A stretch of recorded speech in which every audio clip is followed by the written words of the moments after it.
Mastermind family, welcome back to the show. I am your host JoJo, and today's Artist Motivation, where we bring on the hottest, latest artists and allow them to provide inspiration, insight, and hope so that you can improve on what you're working on and create amazing content. And today's special guest is Alvin Wald. Alvin, welcome to the show. How you doing? I'm pretty good. Thank you. Thank you for having me. No worries, no worries. And just to give a little bit of an introduction of the guests, I mean, we have an award writer winner, wrote books like Zulu, One Nation, Virgin Wolf, Holy Remain, just some of the things that, speaker of San Diego's International Comic-Con, just some of the few things that he's been doing, and I think you guys will really enjoy the show today. And so let's get the show started. Alvin, tell us a little bit about yourself and, just kind of like what you've been doing and what you've been working on. Sure. So I'm originally from Chicago. I live outside Chicago right now. I got my master's in fiction writing from Columbia College, Chicago. And I kind of write just about anything and everything, or at least I try. So I tend to write crime novels, as you say, comics and graphic novels. Usually mostly in the genres of action adventure, but I've done some horror, as you said, with my series Virgin Wolf, which is more historical horror. I also write TV and film, and what else do I write? I kind of write a lot of I try my hand at everything. The only thing I would never call myself, I'm not a horror writer. Virgin Wolf just happens to have horror because of the werewolf. Yeah. But it's a historical, swashbuckling type of novel. Graphic novel, if you want. Between comics and crime novels and screenplays and teleplays, I'm dabbing my hand in writing some, what do you call them, audio dramas, or, old school radio plays. So I'm dabbling my hands in that right now. Seriously? And the only thing I haven't written, I guess, right now is an actual play, even though I do have one in mind. Wow. Man, the list goes on and on and on. So I guess, why did you decide to get actually into this space of industry and just become a writer? Like, tell us how that all got started. For me, it's been the only thing I've always known to do is write. I just love stories, and since I was a little kid, so I've always loved stories. And I kind of fell into comics when I was around 16 or 17, and by happenstance, in some way, I guess you can say I can thank Todd McFarlane for that in some ways, because I walked into a Toys R Us and found a Spawn toy and flipped it over, and it said based on his comic book. And when I saw the toy, I was just like, this is the type of toys I always wanted to make, Yeah. When you're a teen, you have these demented ideas. And so I was going to a high school up north, and there was a comic shop down the street from it. So I decided one day, you know what? I'm going to walk into this comic shop and find this comic, because this toy looks so awesome. So right. The comic has to be. And it was. And I started reading Spawn, and from there, it started, it was a great comic shop, and they introduced me to, so many other comics that like I said, I fell into it by happenstance. And after a year of secretly reading comics, I decided, I said secretly, because where I was from, I didn't think my friends would understand me going to a comic shop. And so I would have to travel miles, literally take 2 or 3 buses to get to a comic shop in Chicago. And after about a year of reading comics, I decided, you know what, I'm going to try my hand at writing these. Yeah. And at the time, I was in high school. I had a couple friends that were drawing, and I decided I'm going to take an art class. It was a comic book art class that was offered by this art institute called Marwin. And I can't draw to save my life. But I decided, if I'm going to write comics, I really need to try to understand how artists see comics, or how, they build out a page. Yeah. And after taking that class for about 3 months, I decided, you know what? I'm going to try my hand at writing comics, and that's what I did.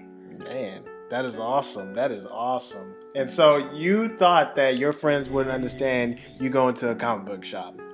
So you and the reason that is because most of my friends, they were all in sports, basketball, girls and stuff like that, like every other, other kid. But right. I come from a very, very rough, I should say, I came from a very rough area in Chicago. And so, all my friends weren't jocks or players, you know, they were street level people that I knew, you know, and so I didn't think telling them, I went to a comic shop was gonna be taken seriously where I'm from, because everything was, you know, there were moments where almost it felt like everything could be a life and death situation. So it's just one of those things like you didn't mention, you know, going to a comic shop because that just wasn't talked about, you know. We didn't talk about superheroes and stuff. Like, we watched all these cartoons and Batman animated series, but we didn't talk about it, you know. It's one of those kind of things. So for me, I secretly would go to a comic shop, and my friends were like, "Man, where you been for like the last 2 hours?" I'm like, "Oh, I just went walking." They were like, "Walking? Where'd you go walk to?" You know? Wow. So I'd be in my grandma's basement, like reading comics, and I would hide them in, like, she had panel ceilings, so I would hide them in the ceilings of her basement. Really? Wow. Yeah. Wow. Okay. Jeez, man, you were pretty dedicated. I mean, and something that I also noticed, you know, just kind of like, you know, doing a little bit of research about you. I mean, so what, you wrote the screenplay for the Daredevil? Is that what I'm understanding? Oh, yeah. I wrote a what they call a this blanking out, but basically I wrote a script as a sample. And that's what it was. It was a spec script. So it was a spec that I wrote after watching the first season of Daredevil. I wrote the spec in which is kind of funny because it mirrors how season 2 kind of ends in some ways. But it was the idea of, like, what would happen if for a second season, and it introduced Fisk's wife, basically as her taking over his empire. Right. And in the spec, at the opening scene, she goes into this restaurant, and there's like this Colombian, you know, drug lord cartel that wants to take over all of, you know, the Fisk enterprises, you know, and basically they kind of tell her, you know, she doesn't have the balls or the moxie to, you know, fight them, because they know without Fisk there is nobody, and, you know, and in that moment, like, the waiter comes and he starts serving everybody at the table, and after they pull back the lids, you find out that each entree is an actual body part or member of this guy's cartel. Dang. And in that moment, she reveals that she's probably more ruthless than Fisk, because she basically tells the guy, you know, that she knew all about his, like, all of his different henchmen around the city, and she basically took out his whole cartel. And at that moment, he draws a gun on her in the restaurant, and she gets up to leave. And as she leaves, you see her look over her shoulder, and you realize that's the same restaurant that Fisk's owned in season 1. They takes her to where they watch the burning of Hell's Kitchen. And in that moment, all of the restaurant turns out that they're all her bodyguards. Everybody is sitting in the restaurant are bodyguards, and they take out the whole cartel. And it's basically a message to anyone that wants to take over the Fisk, you know, operation, that she is now in control, you know. Dang. That's cool. So also in there, I think in that spec, we introduce another blind warrior that Matt kind of falls in love with or has feelings for, because she has kind of the same abilities as him. And you find out that in that process, that her brother is one of the night skies, or is it dark sky? One of the dark skies. Yeah. And basically, she's been fighting Madame Wu, trying to find her brother. And in this process, Daredevil learns a little bit more about himself and his abilities, because this woman has the same abilities as him. Dang, that's pretty cool. How did you even, like, you know, come into, like, doing that? Like, I guess. Oh, well, I fell into writing TV, again, by happenstance. A lot of what I do, it happens serendipitously. And how I fell into TV was that I was taking a class at Columbia called the Semester in LA program, where you get to live out in LA for about a month, and it's an intense program. So for a month, all you do is read and write. You read scripts, you write treatments not treatments, but you write coverage, which is kind of like a book report on these scripts. You read basically books. So basically, you'll read the book, then you'll read the screenplay, then you'll go see the movie, then you'll write coverage on all 3 of those different things. And basically, you're looking at how is it adapted, you know, what what took to get it produced, who, was their name actors and stuff like that, and what was different from the book towards the screenplay, and what actually made it onto the actual final cut of the film. And in the process of doing that, at one point I was watching David Simon's The Wire, and all I kept thinking was, man, this is my life in Chicago in some ways. And I kept thinking, if somebody can write this, and I could write this, because I know all the players, I know all these people. I grew up in this neighborhood with all these people, and it was one of those things where I was like, this is my life. So I started, I got entrenched in wanting to write basically The Wire, the Chicago version, and I read the first script of The Wire, and I was like, okay, I got this, I can do this. And after I read that, and that's how it happened. I was like, okay, I can write TV now, and that's how it happened. Man, that is awesome. So, like, I guess, how do you, stay on your A game as a writer and always continue to improve and improve and improve? What do you do? What are your regimens to get better as a writer?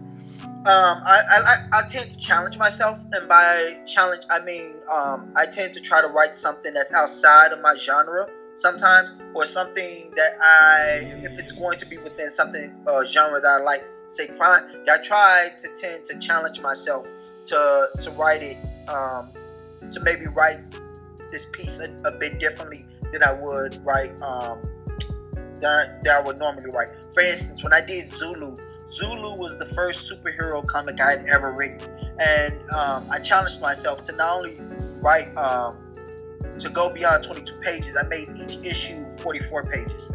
And so I was like, okay, if I'm gonna tell a superhero story, I want to tell this epic thing that I may not ever get another chance to tell, but I want to challenge myself and see if I can tell each issue in 44 pages, and can I provide enough story in those 44 pages to the point where it feels like, oh yeah, if he had done this in 22 pages, we would have missed out on all this other stuff. So it's stuff like that where I'll challenge myself. Or how the first short film I wrote came about was that my writing partner Aaron Lewis, who's a director, he was like, man, we need a short film that we can do, and it needs to be X amount of pages. Do you think you could write something like that? And he was like, but it needs to be, I think, under 5 minutes or under. And I kept thinking, oh man, that's a challenge.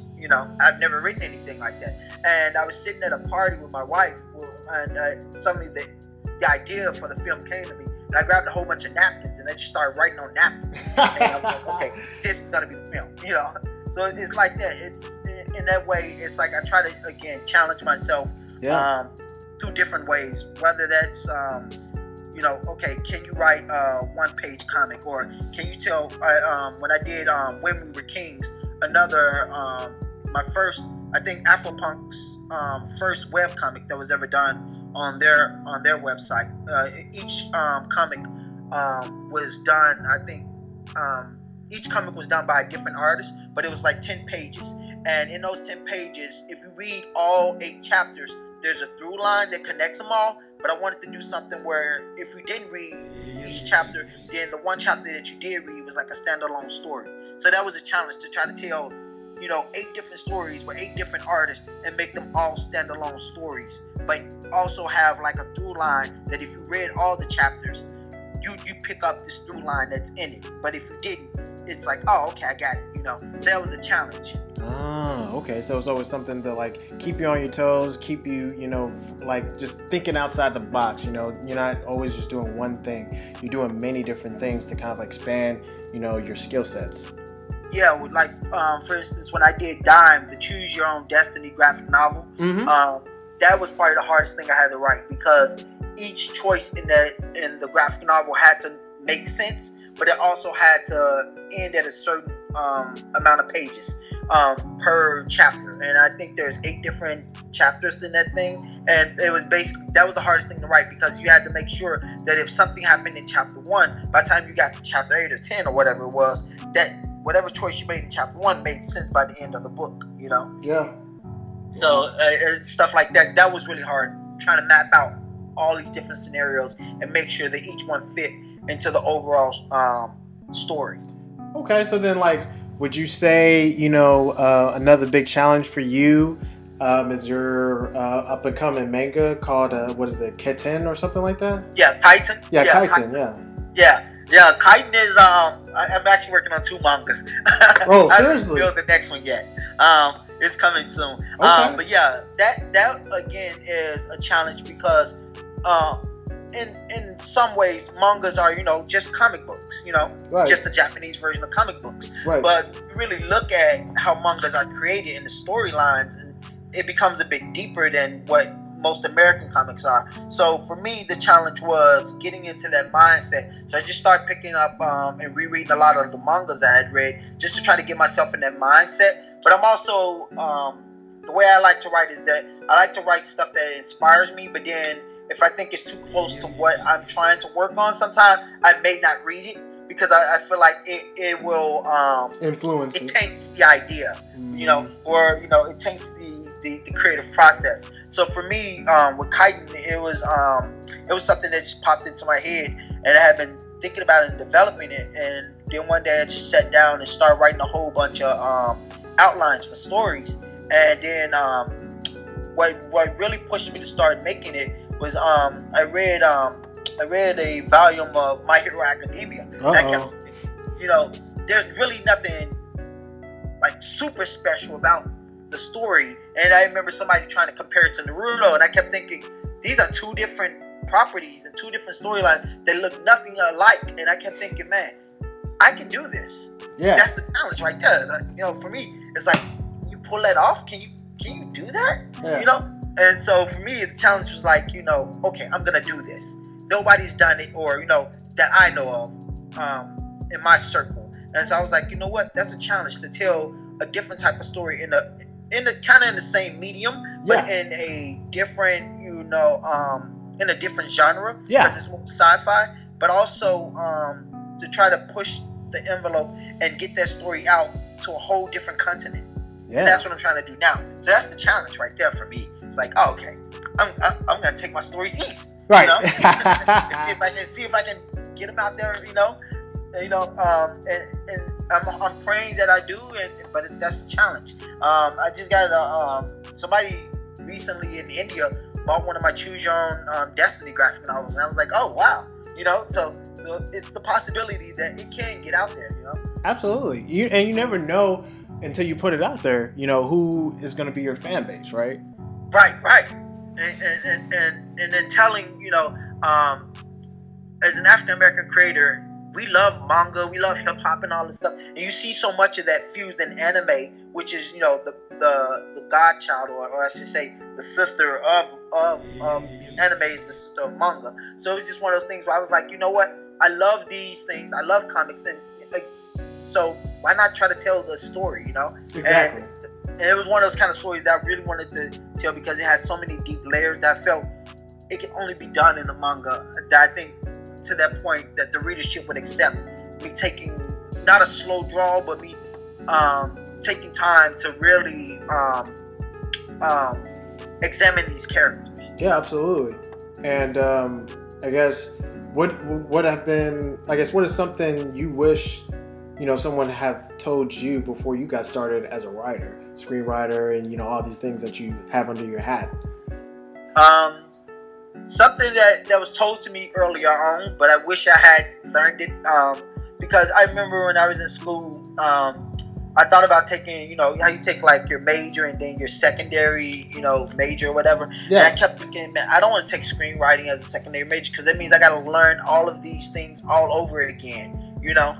Because I think by the time I got to taking my secondary major, I was just like, at this point, I was doing graphic design for a while, and I was like, okay, I don't really like this. And I think the only reason I was doing that is because I had been doing it since high school. Yeah. But I kept thinking, man, everybody kept telling me that if I had to take screenwriting, I got to learn, I got to go and take all these more classes. And I'm just like, at that point, I don't want to take all these classes. But one of the things one of my instructors told me, his name was Craig Moore. He now writes he used to write on Chicago PD. Now he writes for SWAT. And one of the things he told me, if you really want to write screenplays, really want to write, sit down and read them. And that's how you learn how to write. And that's literally how I learned to write screenplays, how to write teleplays. I just started sit down and I just started reading them. and started breaking them down. Like, okay, oh, this is how you write this. Oh, okay, this is, and then I started going back and looking at, I think the first screenplay I ever read that really jolted me to want to write screenplays was Seven. I read that, and then I watched the movie, and then reread it again, and then I started comparing the scenes to what was in the script and what was on the final cut, and I was like, okay, I get it, I got it. It's one of those things. I'm a visual person. If I can see it, I can do it. Yeah, man, that's actually really something that should be taught, told up front, before people get started on their journey. It's just, you want to learn it, just sit down and read it. And then, and so in a way, it saved me a lot of money from, again, not to knock programs that teach screenwriting, because I think there is a purpose for and a reasoning behind that. It was just at a point in my life I couldn't afford to go back to school to take screenwriting classes, so I literally learned by reading it, And by no means do I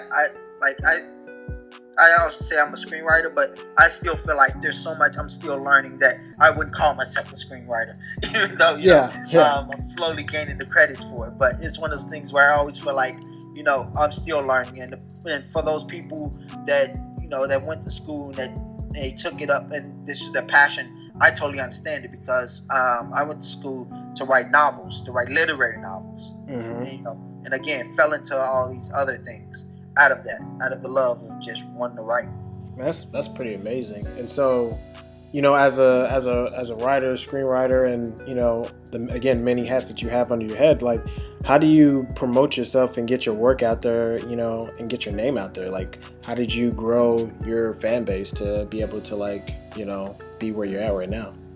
A lot of it was trial and error and sitting on a lot of things. I remember when I first started out writing comics and doing comics, I think there was like 50 artists and writers that I was overseeing at one point, and we were just kind of finding each other. I was in college, so we were just kind of finding each other, and we'd get together and create these groups and decide to start publishing stuff. And at one point the group fell apart and everybody went their own way, but in my mind I just knew I wanted to tell stories, so I decided I'm not going to give up telling stories. I want to write comics. I want to tell all these great stories. And so a lot of that, when you're doing stuff like that, you're trying to fund these things yourself, out of your pocket. You find yourself, okay, well, I got this great idea, but I can only get X amount of pages done for it, or for the longest, for me, I got a number of scripts and comics that I was writing and nobody was reading them. But I always believed that one day somebody's going to read this thing, So I just kept writing. And then I think for me, it became, I guess you can call it my big break, or when people started to notice me, was I met one of my partners in crime, Jason Reeves. He's an artist. I met him at a San Diego Comic-Con one year at like an artist-writer matchup. And we just exchanged cards, randomly. And I never heard from the guy. And then like a year later, randomly, he called me. And he's like, hey, I got your card. I came across your card. Are you still writing comics? And I was like, yeah. He's like, well, I'm looking for a writer for this superhero series that I've been working on. Now, at the time, I hadn't written anything superhero other than Zulu, And right. So I was on the edge. I was like, I don't really know. I don't know if superhero thing is, my thing. But he's like, but just read this and this outline for the thing, for the series. It was called One Nation. And he's like, and if you're interested, let me know. And I read it, and I thought, man, this dude is crazy, because he like literally gave me a Bible of all this of ideas. And I thought, okay, I see the potential in where this is going. It just needs to be refined and pulled in, Yeah. And so I told him, I'll do the first issue. And we did the first issue, and it was amazing, seeing Jason's pencils, because again, I worked with artists, and trying to build my portfolio, but Jason just took it to a whole new level. And then that year we released One Nation, we got nominated for a Glyph Award, for Rising Star, and then we won, for Rising Star. And I thought, oh my God, this is real? Like, there are awards for this thing? It's one of those things, sometimes you're in a creative bubble, you know what I mean? You're just creating comics to be creating them because you love them, and, stuff like that. And then before I know it, I'm getting a certificate and an award for something that I wrote. And that same year, I had written the short story for Virgin Wolf, and I won first place in this graphic novel competition that Chicago was holding. It's called used to be called the Chicago Athletic Arts. I forgot, something like that. But anyway, I won first place, and I was like, oh my god, I just won, a cash prize for this short version of Virgin Wolf, which is basically the prelogue story that I wrote. And from there, I was like, you know what, I'm gonna continue to write. And so for the longest, what I did was that I wrote Virgin Wolf, nobody read it, and then I slowly started getting pages for it created out of my pocket. And it took probably a good 3 years to get all 8 issues of Virgin Wolf done. But in that time, what I did was that I just held on to it. I didn't release any of the pages, didn't show anybody. I just held on to it, sat on it for like 3 years, and then when it was finally all done, I dropped each issue like back to back, month to month. And the reason I did that is because I wanted to show people that I could do it, that I could drop a monthly. I could do it. And in that time frame, people slowly started noticing between Virgin Wolf coming out monthly and between the One Nation book, people were like, whoa, Al Verne, or some people call me Al, he's starting to rev up, he's starting to do all this stuff. And in between all of that, I had written a couple pilots. I had done another spec script I had done was Avatar: The Last Airbender. And that what? Yeah, I had written a spec that ended where basically after the series ended, I wrote a spec about what happened to Aang's mother. And you find out that Aang's mother was taken by another another I want to call it society, but by another bending nation. And this bending nation was kind of off the map. They weren't part of the the known bending nation. Right. And you find out that they're metal benders. Yeah. So Toph isn't really the actual first metal bender. Is that there's a nation of metal benders. And that Zuko's mother, not Aang's mother, I forgot. Zuko's mother, they traded the Fire Nation, traded her. What? Traded her in response to get more iron, so that they can become a powerful nation. And so what you find out that Iroh's son, that there's an episode where they're going to the spirit realm, and he's always talking about his son who was killed. Yeah. We find out that Iroh's wife was a metal bender. Oh shoot. And that in order to keep the peace, they had to give up Zuko's mother because his son got killed, who was an iron bender. And so it was this whole thing where it was like, basically you find out that, Zuko's mother is alive, and that the only way they find out is that Aang goes into the spirit world, and while he's in the spirit world trying to find her, he finds out that there's a nation, the metal bending nation. And not only that, but that they're black. Yeah, and that they practice capoeira. What? Yeah, so I was opening up the whole idea of that, because that was the one thing that always bothered me with the series. And I think they did something with Dark Horse, where they answered what happened to Zuko's mother. But it basically, at the time, I wrote the spec where it basically answered what happened to Zuko's mother. And it basically, you find out, like, what happened to the last Fire Lord, and what happened to his sister and everybody. Basically everything, and how basically the team they're getting back together to go rescue Zuko's mother from this metal bending nation that has they're just as powerful as the Fire Nation, but they've been consolidating their power and sticking to themselves. And you basically find out, basically it's like, oh, here's Africa, and they're all metal benders. Wow, that is crazy.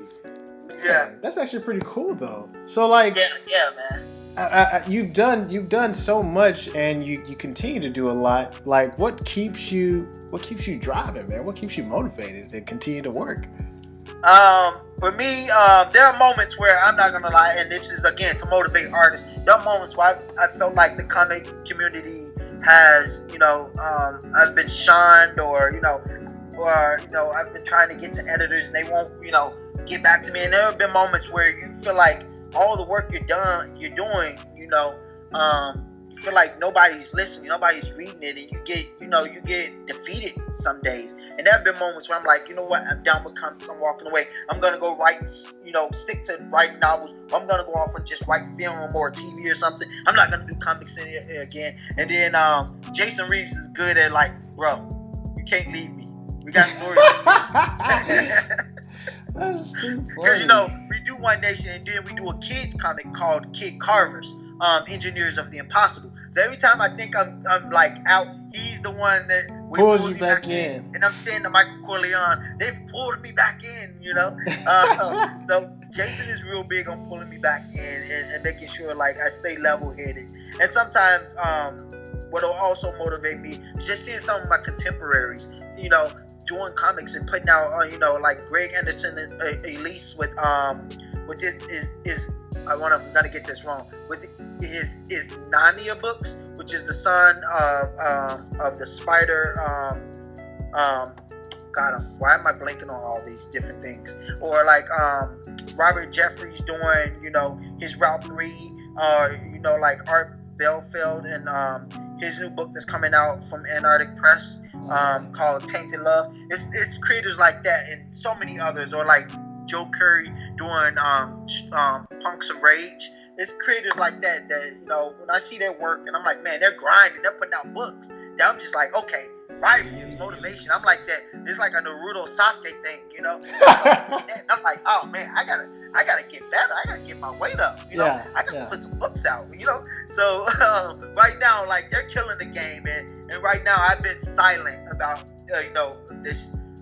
This past year, I felt like I just wrote like a post where I felt like I had wrote a lot, and then one of my writing partner reminded me.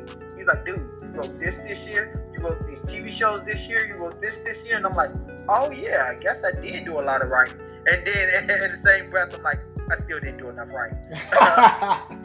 So I wrote like a TV series in South Africa, wrote 2 episodes of that, and so what keeps me motivated is that I just believe I'm a storyteller, and there's so many stories I want to tell, and I feel like there's so many stories that need to be told, that need to be out there, that so everybody gets a full spectrum or gets to see themselves represented.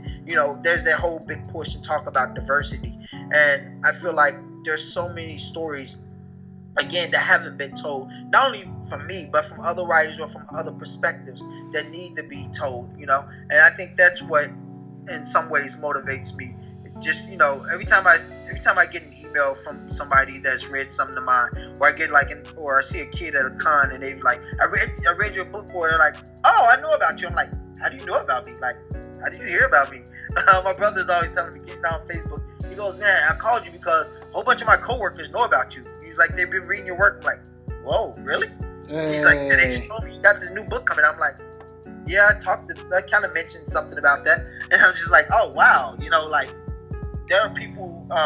David Walker once told me, he goes, you don't know it, but people are watching you. You may not see it or hear it, but people are watching you, and when you least expect it, that's when they're gonna come to you, and that has been true lately, at least of this year, where I've thought, man, people aren't reading me, or watching what I'm doing, and before I know it, a couple opportunities have popped up where they're like, yeah, we read this book of yours and we really like it, and we want to talk about this, or yeah, man, I really love the short story you did. I'm like, wait, you read that? Like, anybody was, reading it. And that's the hope as artists, as creative people, whether you're an artist, writer, or anything, is the hope that when you're creating something, you're in your mind, or in your heart, you feel that there's somebody out there, even if it's just one person, that whatever you're creating, that person, it's meant for that person. They're out there. They're going to read it.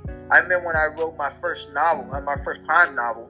There were a couple people that asked me, well, why you want to write crime, or this book will never get published. And I kept thinking, you know what?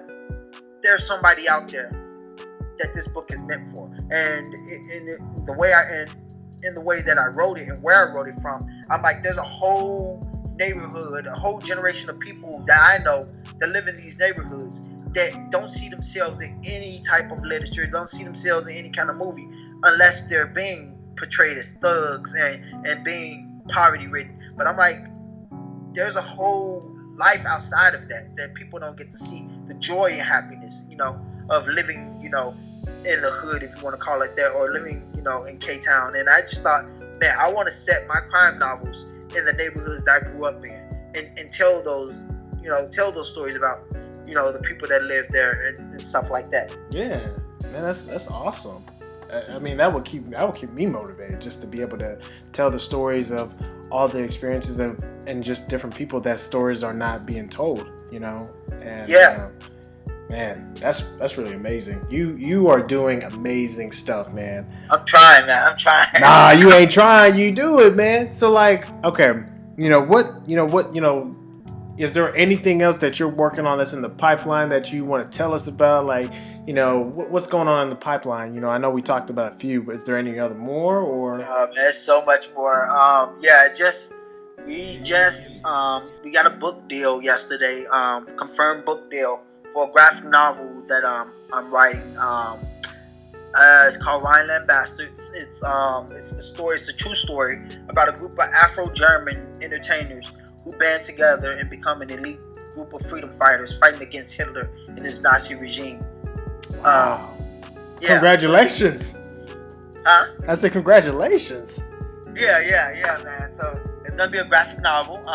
And again, it's a true story, and it's one of those things that we're talking about where, and I don't know if I was supposed to say that we got the book deal or what it was, but I just did. But basically, it's a true story that, again, of what we were talking about. That's an untold story, that nobody talks about. And when I found out about this story, I'm like, man, imagine what that does to little black kids in high school or even in 8th grade that are reading about, the World War II, and you find out, wait, there are black people in Germany? Right. Around this time that, all these Jews and Gypsies are being persecuted, there are black Germans that are also being persecuted. And in some ways, they've been written out of history. But imagine what that does to people all around the world to find out, man, your people were there too, People that look just like you were there fighting, picking up in that moment, they were some of the first fighters, I tell people when they ask me, is this true? I go, look up the name Laurie Giles. Laurie Giles is a guy who inspired the story. When I learned about him, and basically he was a musician who got musicians band together, and they created a political party that opposed the Nazi party. And he kept trying to tell everybody he could tell that, look, we can't let Hitler come into power. This guy is bad. If he comes into power, he's gonna do evil shit, right? Yeah. Nobody wanted to listen to Laurie Giles, but who was listening? Adolf Hitler.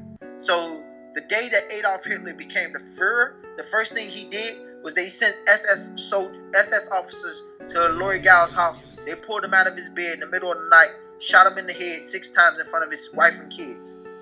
That should tell you how much Hitler feared this guy.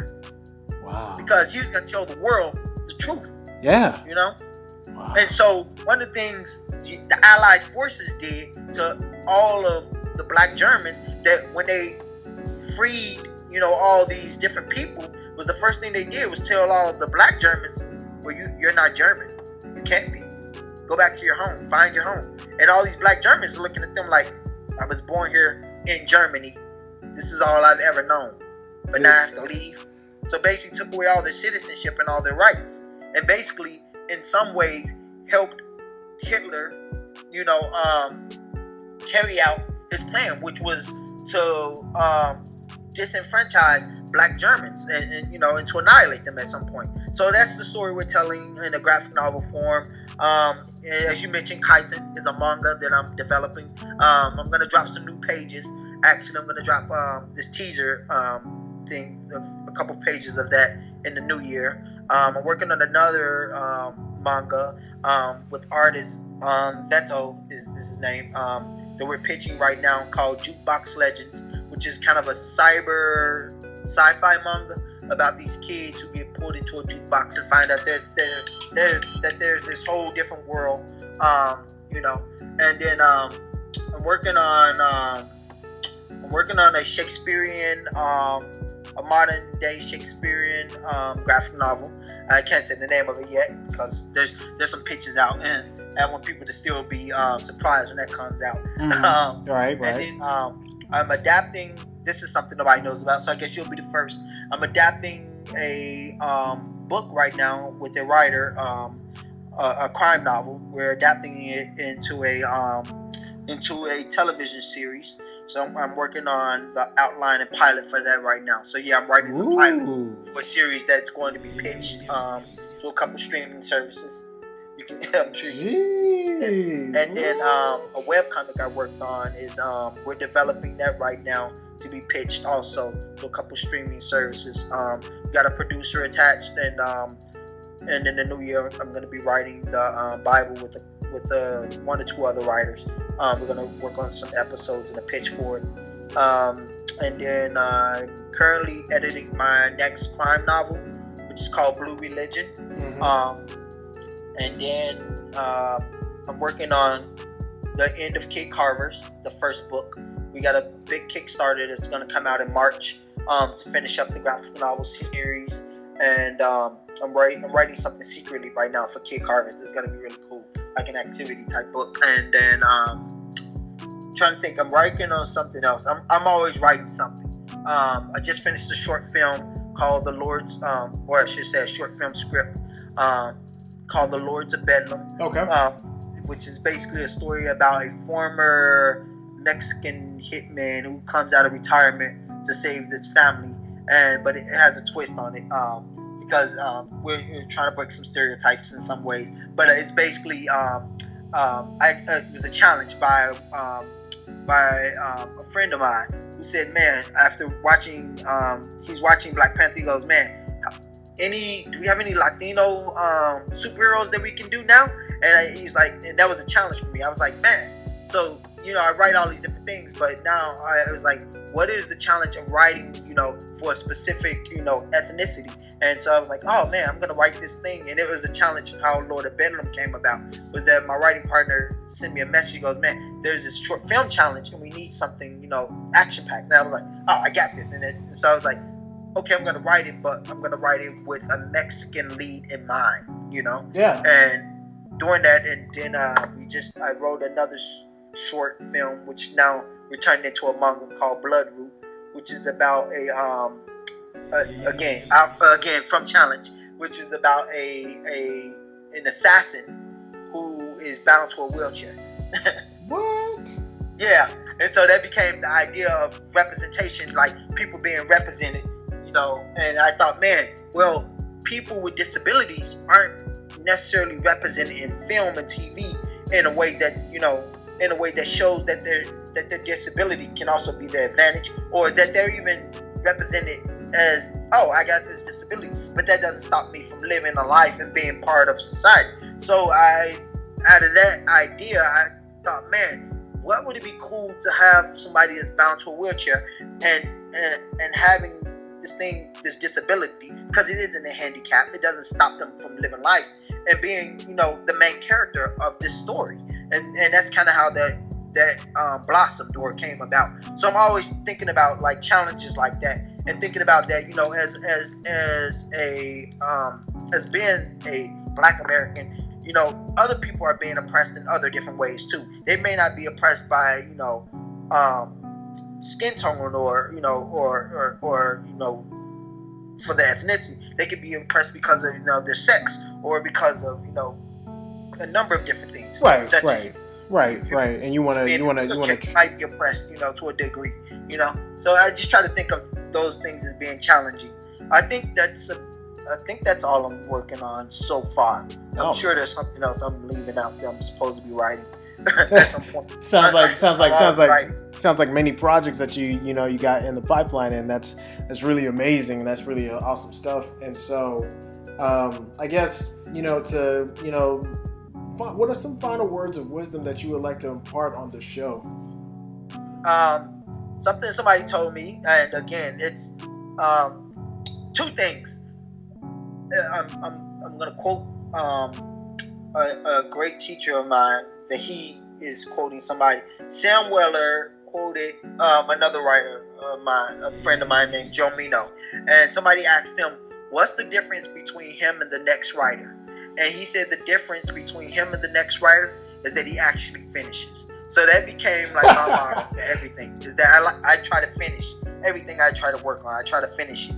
So that's what I would say to any writer, young or old: finish. And the other advice I was given by a great horror writer and just a great all-around writer, editor, his name's Mort Castle. If you don't know him, look him up. The guy has been nominated for so many different awards, and he's just a great writer. Yeah. And one of the things he's always he also teaches a graphic novel writing class at Columbia College. One of the things he's always pushed upon me is you have to sit in the seat and you have to write. You know, no matter what you do, if you're gonna write, you have to force yourself, even on those bad days, to sit down and and write. And so that's one of the things I've learned, to just sometimes you have to sit down and just push yourself to write, even if it's the bad stuff. Just you have to write through it, and also pick up E.B. White and Strunk, in their book, The Elements of Style, because it's a great little small handy book which talks about all the grammar elements and grammatical style of elements that we writers sometimes tend to forget, or you need a refresher on. Even I need a refresher on it every now and then. But it's a great handy book if you're trying to go, should I put the semicolon here, or should I use an adverb here? Sometimes we go through those things, and sometimes it's good to go back and just give yourself a refresher and to not be afraid to fail. That would be the biggest thing. Put the work out there and don't be afraid to fail. Even if you fail, you're gonna learn from it. It's gonna make you a better writer. But if you keep everything on a hard drive and nobody ever reads it or knows about it, then you can't really say that you're writing, because to a degree you are, but you're not putting it out there so that the world can tear it apart and make you a better writer. Correct. And sometimes that's what you have to do at the end of the day, is not to be afraid to fail. And just put yourself out there, and just again, you never know who is going to gravitate towards it and who is going to provide some perspective that will make you better as a writer, right? So I think that's amazing wisdom that you just shared on the show. And so Mastermind family, that is gonna do it for the show. We hope you enjoyed the special guest Alvern Ball, and allowing him to provide wisdom and insight as an upcoming writer, and just things that you guys can do to improve your work. And Al, tell us, where can the people find more of your work at? Where can they contact you, and how can they get in contact with you? So you can find me on all social media and online at AlVerneball, and you can, if you type that in, you'll find everything about me Google-wise, or again, so many things pop up that sometimes I'm like, oh, I forgot I did that. Like last year I did I was the graphic novelist speaker for the Chi-Town Lip Festival, and there's a whole bunch of videos of me speaking, and I'm like, oh, totally forgot I did that. So if you look me up just by name, everything will come up, and you can go to my website AlVerneball.com if you want to read that Daredevil or the Avatar script or any number of other stuff that I'm going to put up there. I'm going to put some new stuff up soon. Mostly the short films, because I just shot a short film last summer at Warner Brothers in Burbank, based off a pilot that I wrote. So that's online. You can find that on YouTube. It's called Crossroads, or you can find my other short film, Tattoo Tears. They're both on YouTube also. Excellent. And we'll see you guys on the next episode. Thank you so much for having me.